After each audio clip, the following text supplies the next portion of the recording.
Иво Јанковски е музички продуцент, менаџер, промотор, човек кој остави траен белег во македонската култура.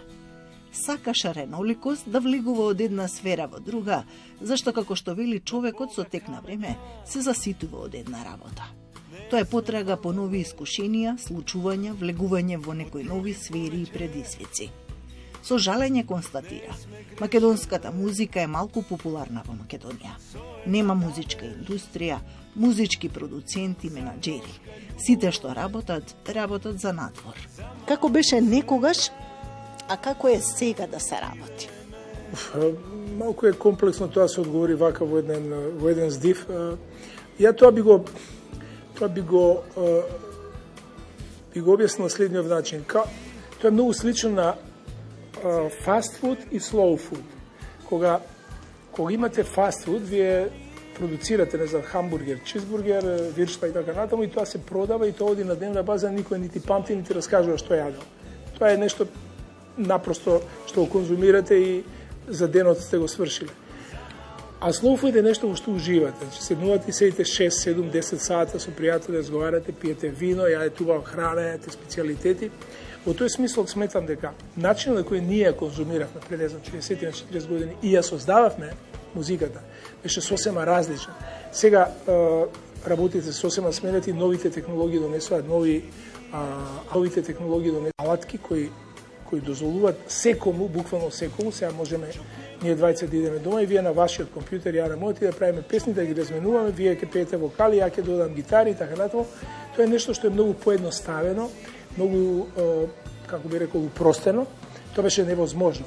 Значи, во минатото постоја сериозни студија зборам за скапи студија со скапи опреми, кај што работеа искусни продуценти музички, кои тоа беа по професија, тоа беше музички продуцент. Постоја музичари кои свират сериозно и кои се занимаваат со инструментот за кој се бават. Не постоеше компјутер за да симнете било кој инструмент или било кој вокал, што и да е. И пристапот кон албумите беше многу сериозен. Се снимаше албум со месеци. Се идеше у Лондон, се идеше у Париз, се идеше у Виена, зависи во кој жанр музика.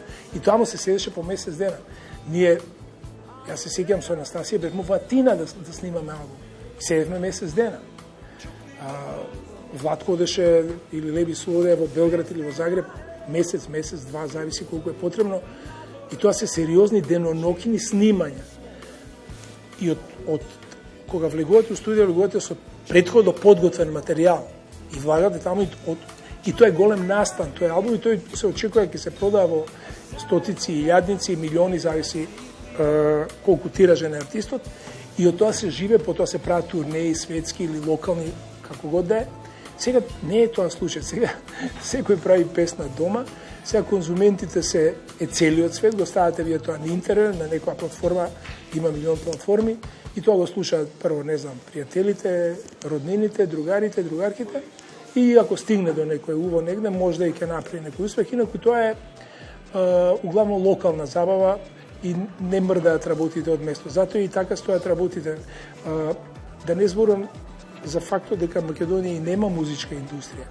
Ние немаме музичка индустрија да кажете дека, не знам, имате супер талентирано дете кој ќе земе одредена продуцентска куќа, ќе вложи во него во композиции, во текстови, во студија, во видеа, во промоција надвор, во прајање на стилисти, имиджи, и тоа е исто битно, значи, не знам, фризери, мејкап и така натаму.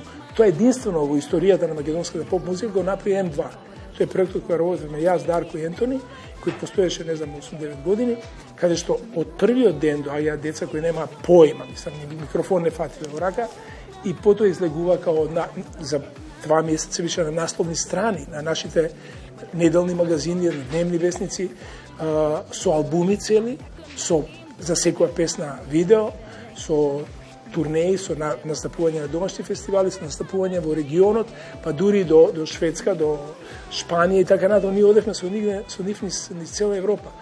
Се разбира, не успеа некакви да направат кој знае како значителен успех, но беа промовирани. Елена отида на Евросонг. Имаше најбољи пласман на Евросонг до тогаш за Македонија. Сакам да кажам, тоа беа сериозни проекти од кои излегува сериозни пејачи. Па и сега, ако погледнете на сцена, 20-30 пејачи од овие што искачаат по фестивали се деца на М2. Да не изборам вика 20-тројца од нив веќе живеат успешно и сериозно само од тоа. Другите може да имаат и други професии, ова пењето им е хоби, бидејќи многу е тешко да каже дека живеам само од музика. Тоа скоро никој не живее. Кај нас сите имаат некаква главна професија, па плюс и пеат. Со исклучок се разбере на оние кои се стварно професионалци, но тоа се брои на една, можда и на две раце, толку е. Се друго е хоби и, не знам, свирење по клубчиња, по кафичи и така натаму. Тоа е некаков љубов кон музиката и некаков екстра доход. Нема никакво ништо повеќе од тоа. Значи, ентузијазам, зеро, професионализам, зеро, све, тоа сведено на нула и затоа таква е целата македонска сцена. Сепак, охрабрен е и дека има една нова екипа на момци, девојки и бендови кои доаѓаат. Упорно свират и се одлични.